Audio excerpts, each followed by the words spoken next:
السلام علیکم۔ Asia 41 news کے ساتھ میں ہوں آپ کی میزبان امنا عباس۔ خبر شامل کرتے ہیں بکھر سے۔ ہمارے کرائم رپورٹر محمد اصغر بھٹوال کے مطابق بکھر سرکاری ہسپتالوں میں مریضوں کو علاج معالجے کی بروقت طبی سہولیات کی فراہمی میں کوئی کسر اٹھا نہ رکھی جائے گی۔ یہ بات ڈپٹی کمشنر حامد محمود ملی نے ٹی ایچ کیو ہسپتال ڈیرہ لیار کا معائنہ کرتے ہوئے کہی۔ اس موقع پر ہسپتال کے ایم ایس بھی موجود تھے۔ ڈپٹی کمشنر نے ہسپتال کے دورے کے دوران مختلف وارڈز کا معائنہ کیا اور مریضوں کی عیادت کرتے ہوئے ان سے ہسپتال میں فراہم کردہ سہولیات کے بارے میں دریافت کیا۔ ڈپٹی کمشنر نے کہا ہسپتال کے تمام وارڈز میں جراثیم کش سپرے کو استعمال کیا جائے۔ علاوہ ازیں انہوں نے ہسپتال میں آئے ہوئے مریضوں کے عزیز و اقارب سے بھی گفتگو کی۔ ہسپتال کے سروسز کے بارے میں ان سے دریافت کیا۔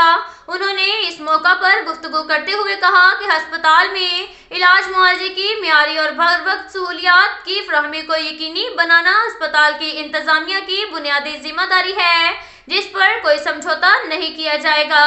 اس ضمن میں تمام سرکاری مراکز پر کڑی نگرانی کا عمل جاری ہے۔ اس کے ساتھ ساتھ ایک اور خبر شامل کرتے ہیں بکھر سے۔ ہمارے کرائم رپورٹر محمد اصغر بھٹوال کے مطابق موضع لیار سوہا چک نمبر 6 ٹی ڈی اے دریا خان موضع لیار سوہا کی سوہا برادری، ڈرحال برادری اور ڈھڈی برادری نیازی گروپ چھوڑ کر نوانی گروپ میں شامل ہو گئے۔ سابق ضلعی ناظم بکھر سردار حمید اکبر خان نوانی، ممبر صوبائی اسمبلی پنجاب سردار سعید اکبر خان نوانی اور سابق ضلعی چیئرمین بکھر سردار احمد نواز خان نوانی کی موجودگی میں نوانی گروپ میں شامل ہونے والے احباب ملک شاہ جہاں سوہا، جلسہ بانی حاجی لقمان سوہا، سلیمان سوہا، مہربان سوہا، سرور سوہا، ملک رستم سوہا، امتیاز حسین، حاجی یاسین سوہا، ملک اقبال سوہا، مردان بہڑ اس موقع پر ان کے ہمراہ عبدالرؤف شاہ قریشی، افضال شاہ قریشی، جواد شاہ قریشی، عبدالرحمان، ڈاکٹر ریاض حسین، سید محمد علی شاہ، عرفان خان زرانی موجود تھے۔